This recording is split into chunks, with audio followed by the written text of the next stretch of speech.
সুপ্রিয় দর্শক, এই মুহূর্তের সবথেকে বড় খবর। দর্শক, আপনারা সকলেই জানেন আসন্ন এই লোকসভা নির্বাচনে একাধিক কেন্দ্রের ফলাফল ইতিমধ্যেই ঘোষণা হয়ে গিয়েছে।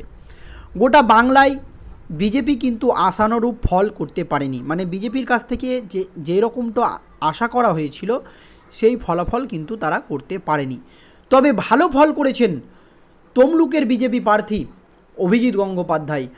আর গোটা বাংলার নজর ছিল এই তমলুক লোকসভা কেন্দ্রের দিকে, কারণ আসন্ন এই লোকসভা নির্বাচনে এই তমলুক লোকসভা ছিল একেবারে হাই ভোল্টেজ একটি কেন্দ্র।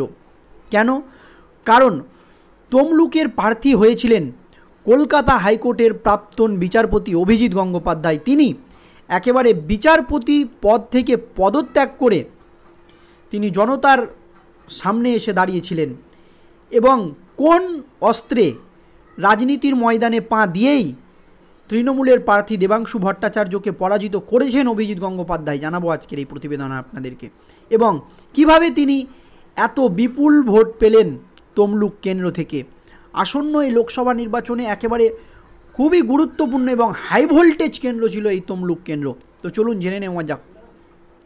সকাল থেকে কখনো এগিয়ে যাচ্ছে তৃণমূল, তো কখনো এগিয়ে যাচ্ছে বিজেপি এই তমলুক কেন্দ্রে। এক সময় মনে হচ্ছিল তৃণমূল জিতবে, এক সময় মনে হচ্ছে বিজেপি জিতবে। অবশেষে শাসক দলের প্রার্থী দেবাংশু ভট্টাচার্যকে হারিয়ে জয়ী হন তমলুকের অবসরপ্রাপ্ত প্রাক্তন বিচারপতি অভিজিৎ গঙ্গোপাধ্যায়। এবং এই অভিজিৎ গঙ্গোপাধ্যায়কে হারানোর একটা প্রবল চেষ্টা করা হয়েছিল, কারণ এই অভিজিৎ গঙ্গোপাধ্যায়ের যে রায়, সেই রায়ে কিন্তু একাধিক হেভিওয়েট দুর্নীতিবাজ নেতারা কিন্তু এখনও জেলে রয়েছেন। এবং নিয়োগ দুর্নীতির যে পর্দা ফাঁস, সেটা প্রথম করেছিলেন এই বিচারপতি অভিজিৎ গঙ্গোপাধ্যায়। দর্শক, 2024 সালের লোকসভা নির্বাচনের ঠিক আগে বিচারপতি পদ থেকে ইস্তফা দিয়ে একেবারে সরাসরি জনতার দরবারে হাজির হয়েছিলেন বিচারপতি অভিজিৎ গঙ্গোপাধ্যায়। বিচারপতির পদে থাকাকালীন কোনো রাজনৈতিক অভিজ্ঞতা নেই, একেবারে সরাসরি বিচারপতি পদ থেকে ইস্তফা দিয়ে জনতার দরবারে হাজির হয়ে গিয়েছিলেন বিচারপতি অভিজিৎ গঙ্গোপাধ্যায়। বঙ্গ বিজেপি ভালো ফল না করলেও অধিকারী গড় হিসাবে খ্যাত তমলুকে গেরুয়া শিবিরকে জয় এনে দিয়েছেন প্রাক্তন বিচারপতি। এটা কিন্তু অধিকারী গড়, আপনারা সকলেই জানেন। এই তমলুকের মধ্যে পড়ে নন্দীগ্রাম কেন্দ্র। এখানে কিন্তু বাংলার মুখ্যমন্ত্রী মমতা বন্দ্যোপাধ্যায়কে হারিয়েছিলেন আমাদের রাজ্যের বিরোধী দলনেতা শুভেন্দু অধিকারী। আর সেই নন্দীগ্রামে এবং এছাড়াও আরও তার সাথে 6টি কেন্দ্রে বিপুল সংখ্যক ভোট পেয়েছেন বিচারপতি অভিজিৎ গঙ্গোপাধ্যায়। নন্দীগ্রামে কিন্তু দাঁত ফোটাতে পারল না শাসক দল। নন্দীগ্রামের মানুষ কিন্তু বিজেপি এবং তমলুকের বিজেপি প্রার্থী অভিজিৎ গঙ্গোপাধ্যায়ের ওপরেই শেষ পর্যন্ত আস্থা রেখেছেন। প্রতিদ্বন্দ্বী দেবাংশু ভট্টাচার্যকে দেব ছোগরা বলে কটাক্ষ করেছিলেন বিচারপতি অভিজিৎ গঙ্গোপাধ্যায়। পাল্টা বিজেপি প্রার্থীকে দাদু বলেছিলেন দেবাংশু। এই আবহে সেই দাদুর কাছেই হারতে হলো নাতি দেবাংশুকে। প্রসঙ্গত, শুভেন্দুর তৈরি করা জমিতে বিপুল ভোটে জয় পেলেন বিচারপতি অভিজিৎ গঙ্গোপাধ্যায়। রাজ্যে শাসক দল তৃণমূল কংগ্রেস ভালো ফল করলেও এই অধিকারীগড় নন্দীগ্রাম এবং তমলুকে পরাজিতই শেষ পর্যন্ত থাকতে হলো তৃণমূল কংগ্রেসকে।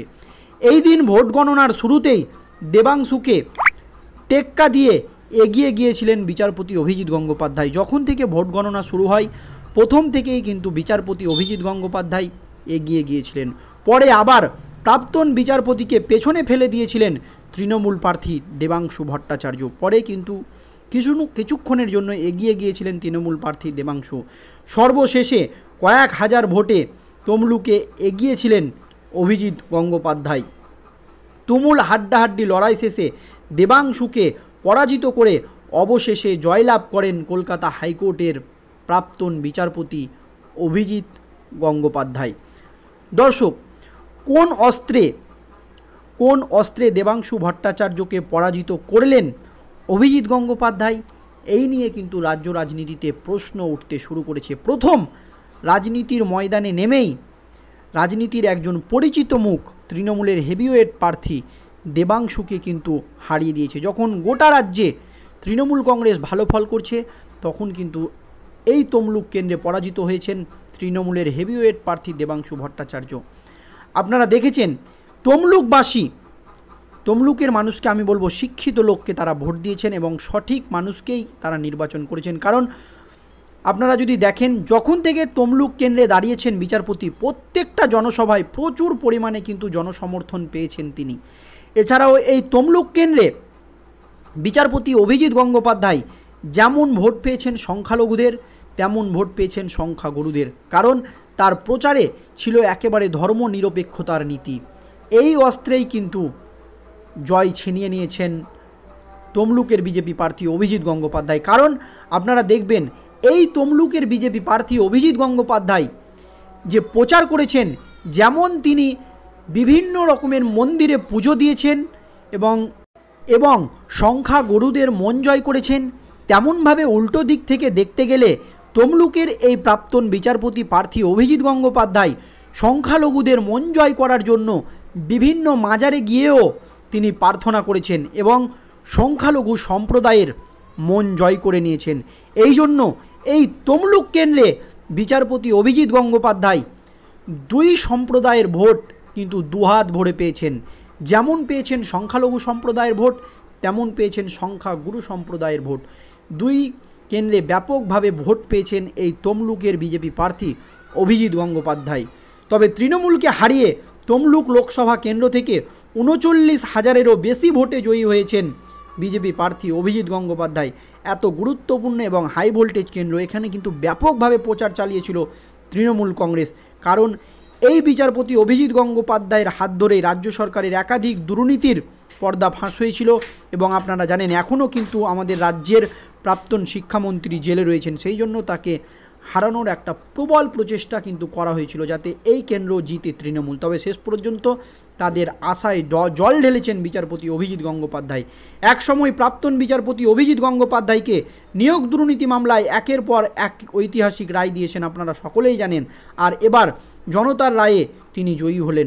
উল্লেখ্য এখনও পর্যন্ত বাংলায় 29টি কেন্দ্রে এগিয়ে রয়েছে তৃণমূল কংগ্রেস এবং 12টি কেন্দ্রে এগিয়ে রয়েছে বিজেপি, 1টি আসনে এগিয়ে রয়েছে কংগ্রেস, বাম কিন্তু শূন্য।